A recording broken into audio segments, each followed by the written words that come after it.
There was a peculiar shiver in the air as the clock's hands claimed the 11th hour.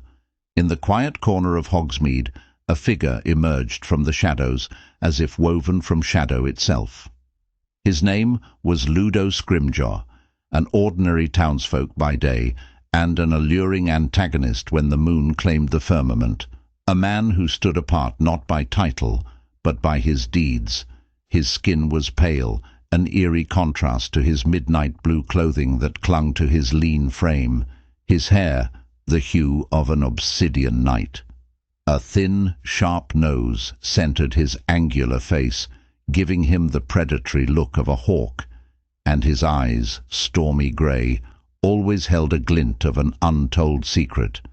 Ludo was striking, to say the least, but it was not his looks that caused the villagers to cross their houses when he walked by. It was his magical aptitude. His skill as a wizard was both magnetic and terrifying. A descendant from the Scrimgeour line, Ludo was not a pure-blood like his ancestors, but a half-blood. Born from a tryst between a muggle and a witch, his existence was a scandal, pushing him and his muggle father to the fringes of the wizarding community. Yet Ludo showed a magical prowess that could rival even the purest of bloods, leading many to suspect a greater power within him. Stripped of his birthright by his magical peers and scorned by muggles wary of his arcane abilities, Ludo was a man of two worlds, yet belonged to none. He was educated privately by his mother, growing up veiled from the watchful eyes of Hogwarts and the ministry. Ludo crafted his magic from his experiences, which was wild, untamed, and much like him, misunderstood. Held at arm's length by the villagers, he was a silent observer, studying them from afar.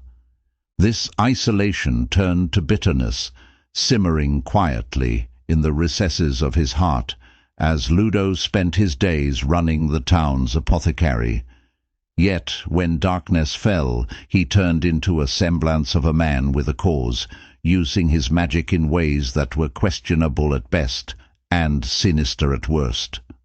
Ludo Scrimgeour, a paradox of his very existence, proved himself to be a nefarious puzzle that no one wanted to solve.